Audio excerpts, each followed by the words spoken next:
203 की रहस्यमयी बस। रात के लगभग 12 बज चुके थे। शहर की आखिरी बस, बस नंबर 203, बस स्टैंड पर खड़ी थी।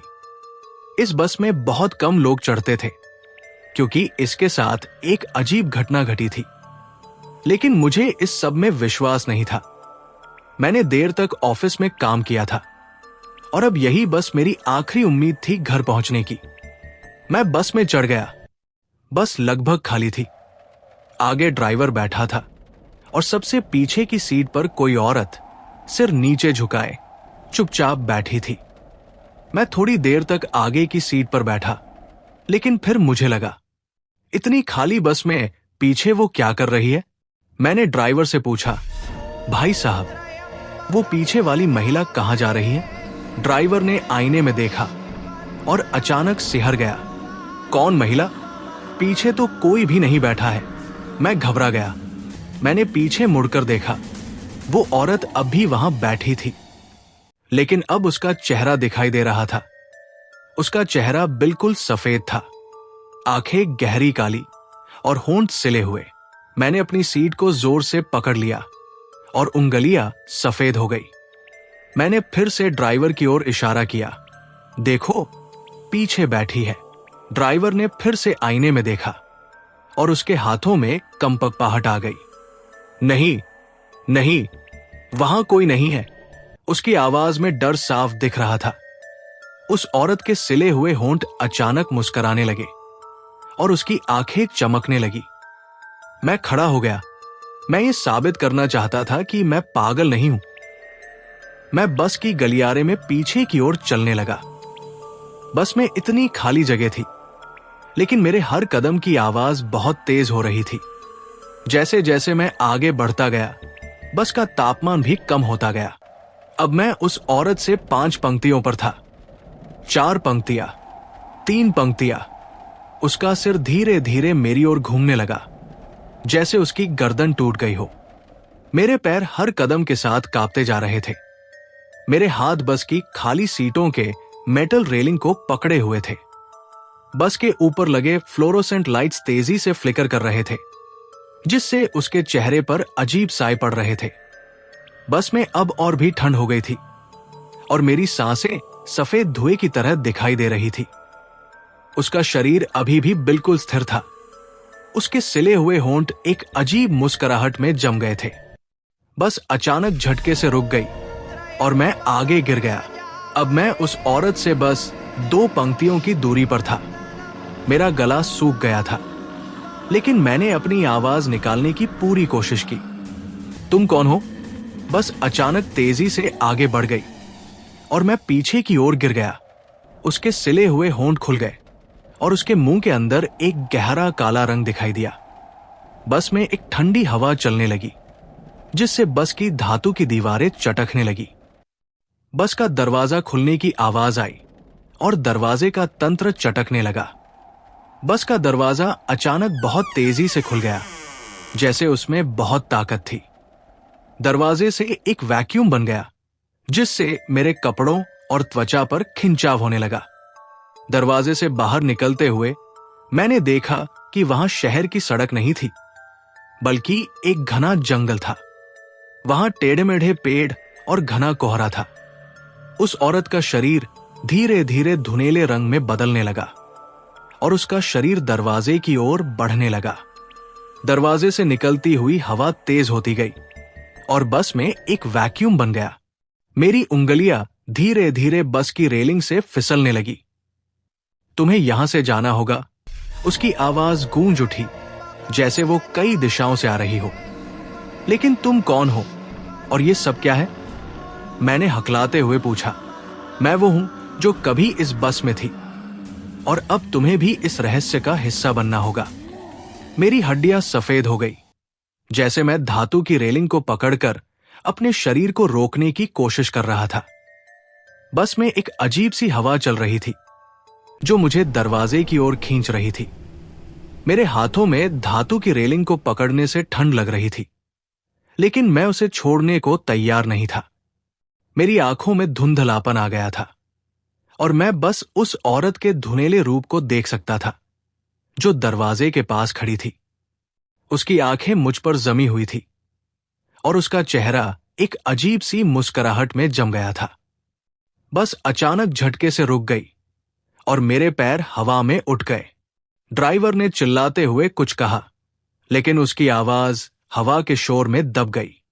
मेरी बाहें तेजी से हिल रही थी और मेरी उंगलियां धीरे धीरे रेलिंग से फिसल रही थी। जैसे जैसे बस आगे बढ़ रही थी, वहां एक अजीब सा वैक्यूम बन रहा था, जैसे बस एक गहरे गड्ढे में गिर रही हो। बस अचानक सीधी हो गई और मैं फिर से जमीन पर गिर गया।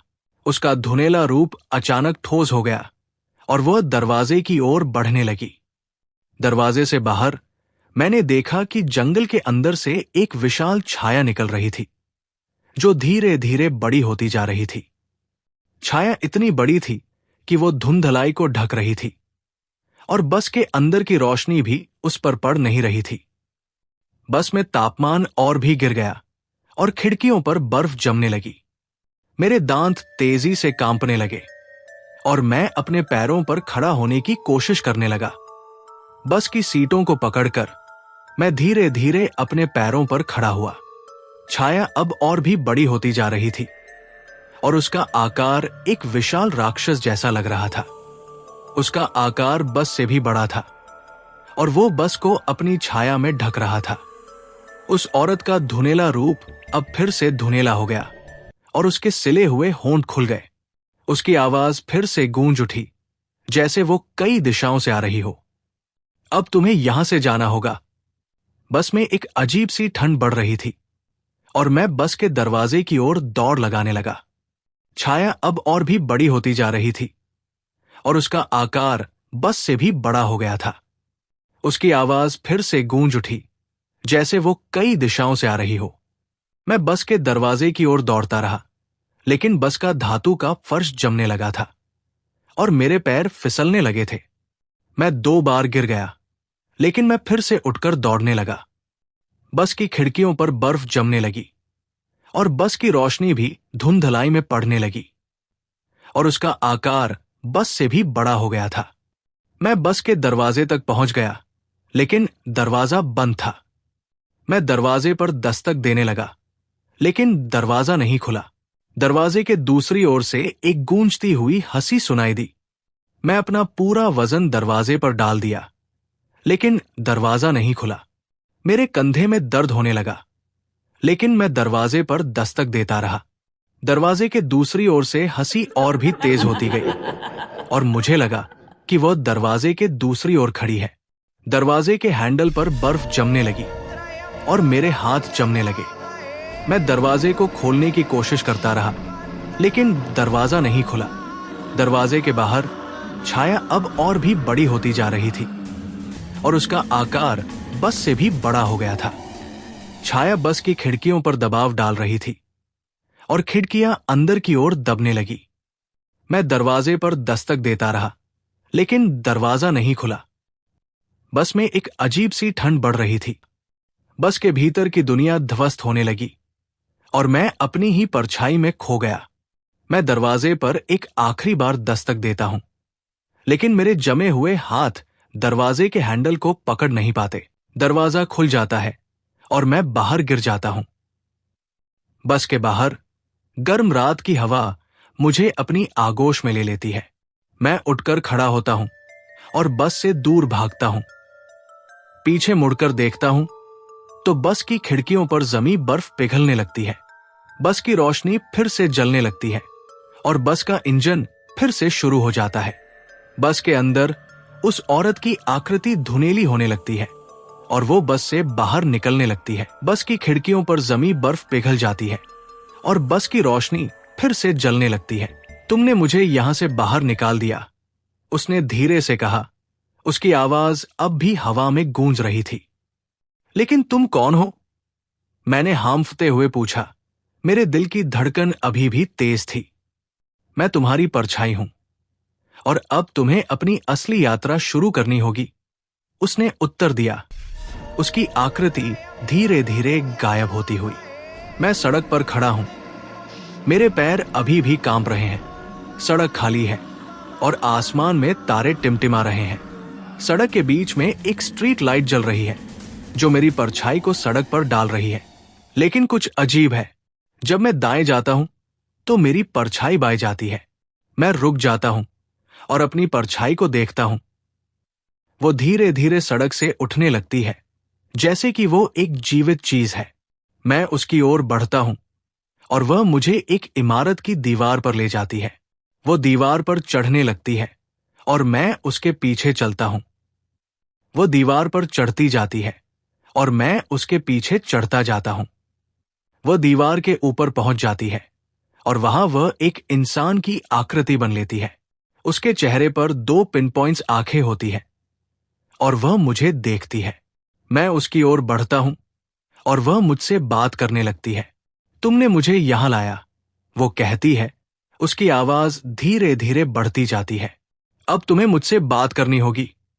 मैं उसकी ओर बढ़ता जाता हूं और वह मुझसे बात करना शुरू कर देती है। वो मुझसे कहती है कि वो मेरी परछाई है और वह मुझसे हमेशा बात करना चाहती थी। तुम हमेशा से मेरी परछाई क्यों रही हो? मैंने संकोच से पूछा, उसकी आंखों में झांकते हुए। क्योंकि तुम्हारे भीतर की सच्चाई को समझने के लिए तुम्हें खुद से मिलना था, उसने उत्तर दिया। उसकी आवाज में एक अजीब सी शांति थी। तो अब क्या होगा? मैंने धीरे से कहा। मेरे मन में अनगिनत सवाल उमड़ रहे थे। मेरी परछाई धीरे धीरे बदलने लगती है और वो एक महिला की आकृति बन जाती है।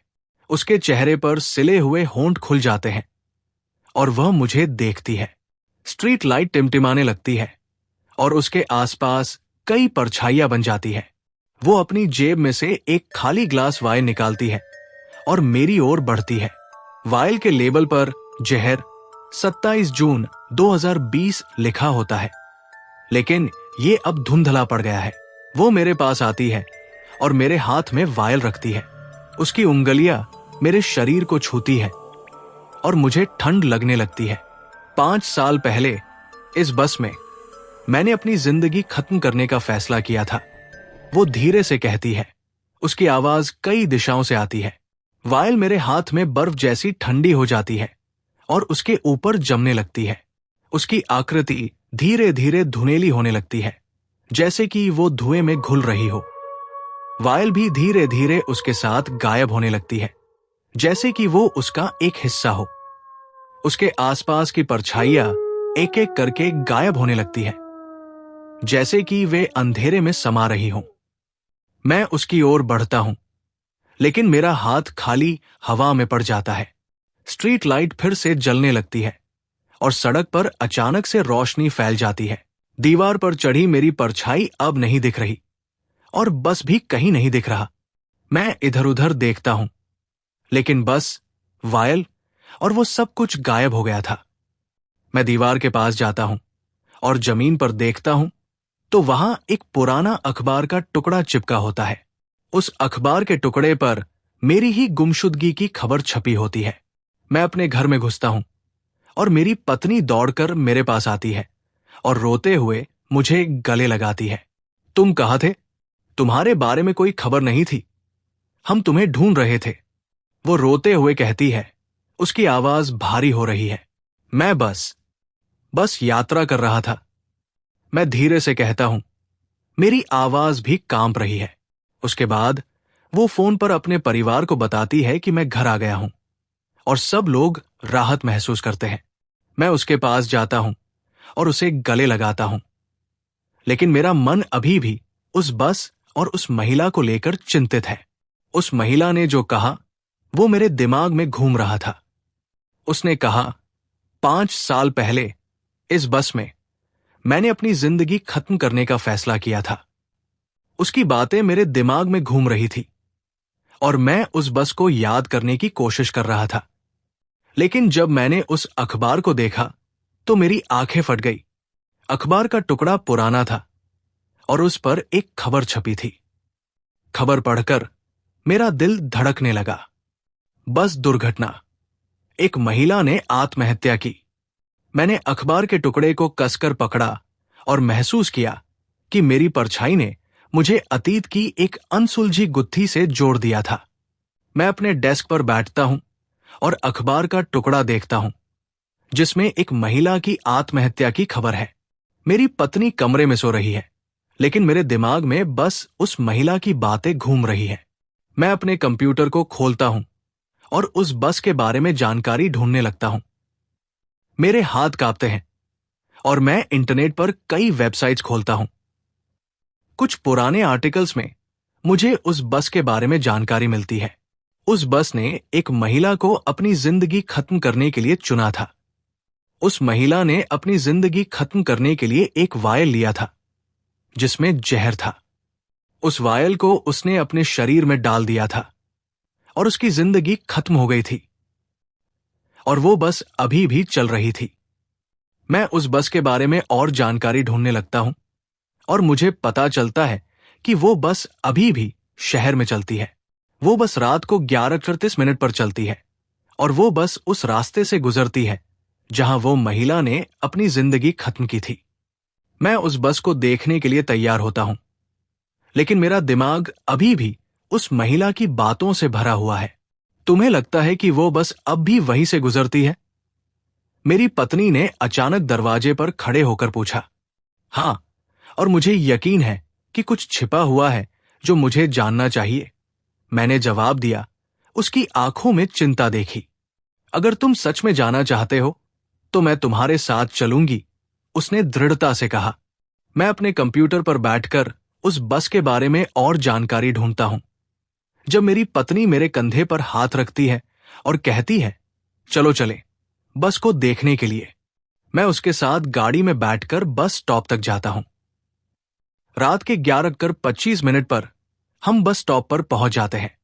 बस स्टॉप पर एक बस खड़ी होती है और उसका नंबर 203 होता है। मैं उस बस को देखता हूं तो मुझे वो महिला दिखाई देती है जिसके होंठ सिले हुए थे। वो बस में बैठकर अपनी आंखें बंद कर लेती है और मैं उसके पास जाने की कोशिश करता हूं। लेकिन जब मैं उसके पास पहुंचता हूं तो वो बस अचानक से चलने लगती है। मैं उसके पीछे पीछे चलता हूं और वो बस रास्ते में चलती रहती है। मैं उसके पीछे पीछे चलता रहता हूं जब तक वो बस एक जगह रुक नहीं जाती। जब वो बस रुकती है तो मैं उसके अंदर जाने की कोशिश करता हूं, लेकिन वो बस खाली नहीं थी। उस बस में कई लोग बैठे थे और उनमें से एक महिला भी थी।